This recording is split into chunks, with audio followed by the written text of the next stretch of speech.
Now we'll discuss the second part from Vistas, the enemy,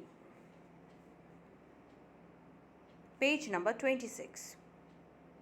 It was at this moment that both of them saw something black come out of the mist.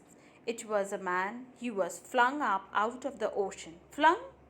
It seemed to his feet by a breaker.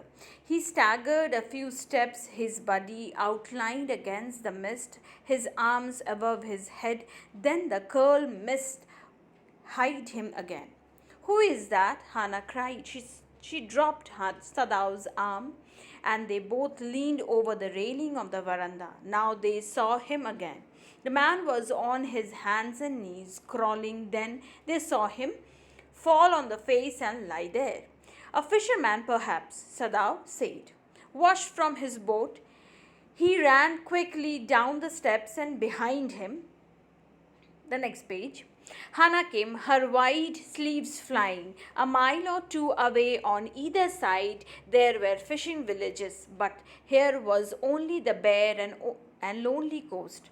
Dangerous with rocks, the surf beyond the beach was spiked with rocks. Somehow the man had managed to come through them. He must be badly torn. They saw when they came toward him that indeed it was so. The sand on one side of him had already a stain of red soaking through.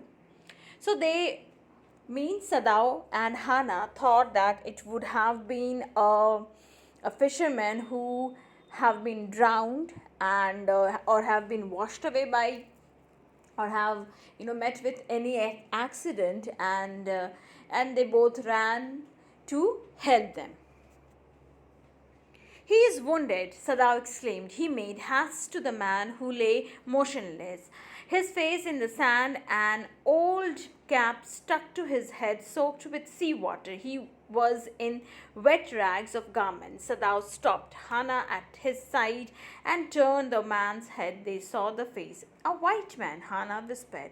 Yes, it was a white man. The wet cap fell away and there was his wet yellow hair, long as though for many weeks it had not been cut, and upon his young and tortured face was a rough yellow beard. He was unconscious and knew nothing that they did for him. Means they did means that means when they have noticed that Hannah and Sadao, they have understood that the man was the prisoner of war, American soldier, or the enemy, you can refer as. So yes, it was a white man. The wet cap fell away and there was his wet yellow hair, long as though for many weeks it had not been cut, and upon his young and tortured face was a rough yellow beard. He was unconscious and knew nothing that they did for him. Now Sadao remembered the wound, and with his expert fingers he began to search for it. Blood flowed freshly at his touch. On the right side of his lower back, Sadao saw that a gun wound had been reopened. The flesh was blackened with powder. Sometime, not many days ago, the man had been shot and had not been tended. It was bad chance that the rock had stuck the wound. So here, Sadao, he understood that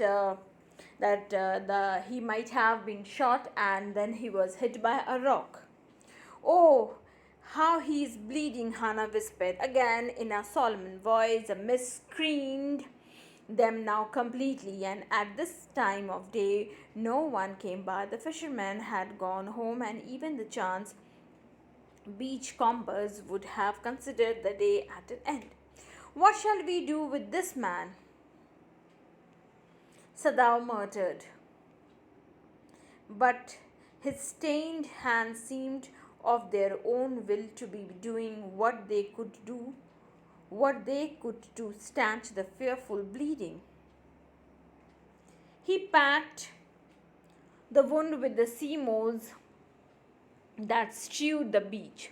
The man moaned with pain in his stupor, but he did not awaken. The best thing that we could do would be to put him back into the sea, Sadao said, answering himself. So he questioned himself and he answered also himself that what he can do to the enemy. The only thing that he could do was to give that enemy back to the sea. Let's see what will happen next. Now that the bleeding was stopped for the moment, he stood up and dusted the sand from his hands. Yes, undoubtedly that would be best, Hannah said steadily. What will be best? To leave the man, or to give away the man back to the sea. That will be the best idea. But she continued to stare down at the motionless man. If we shelter a white man in our house, we should be arrested, and if we turn him over as a prisoner, he would certainly die, Sadao said. So this is the the first, it is the first dilemma that came to his mind. That was the first confusion. So he was confused whether to take him to his house or not, or whether he should take him to this man to his house, or he should hand him to the cops. So he was confused. The kindest thing would be to put him back into the sea, Hannah said, but neither of them moved. They were staring with a curious repulsion upon the inert figure.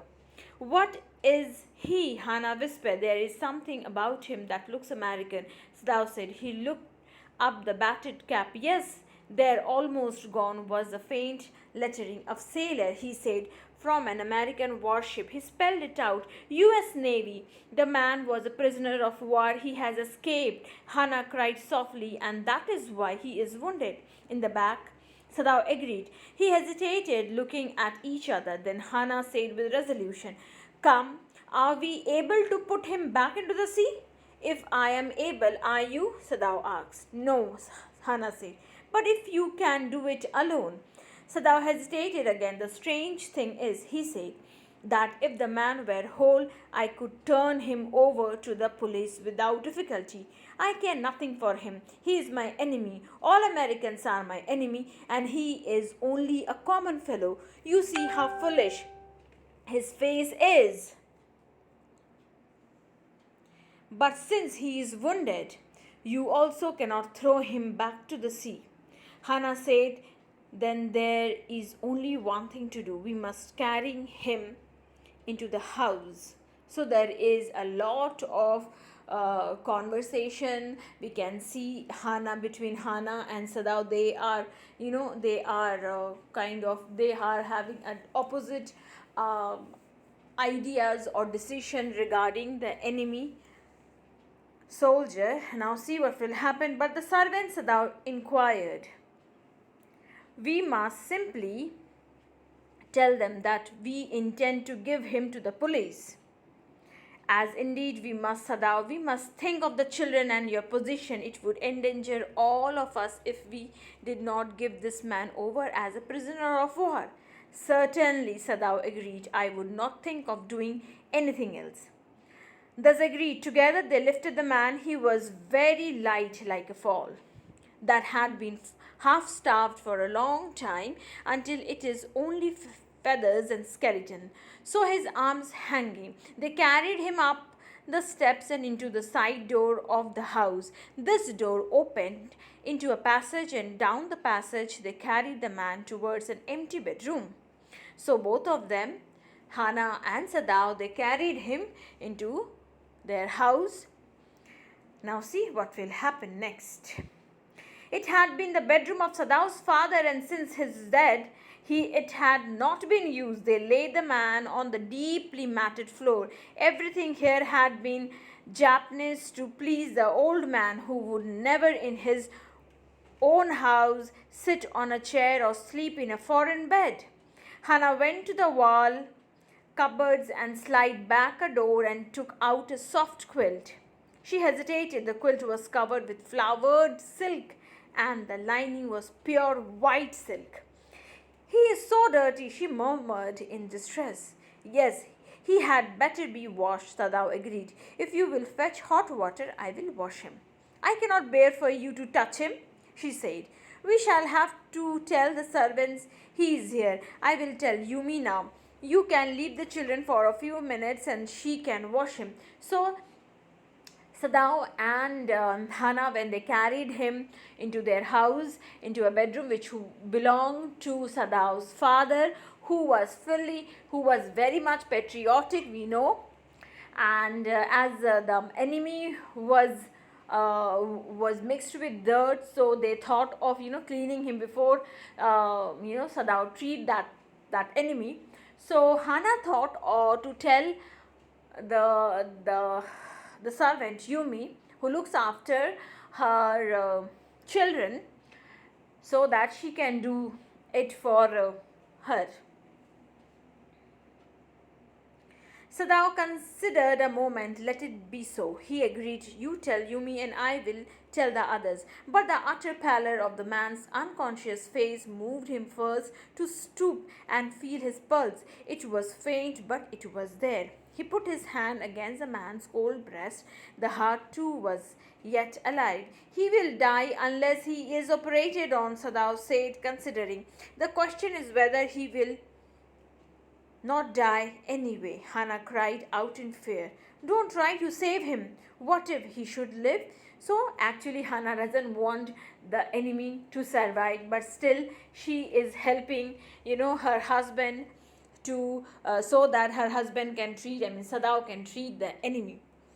So what if he should die? Sadao replied.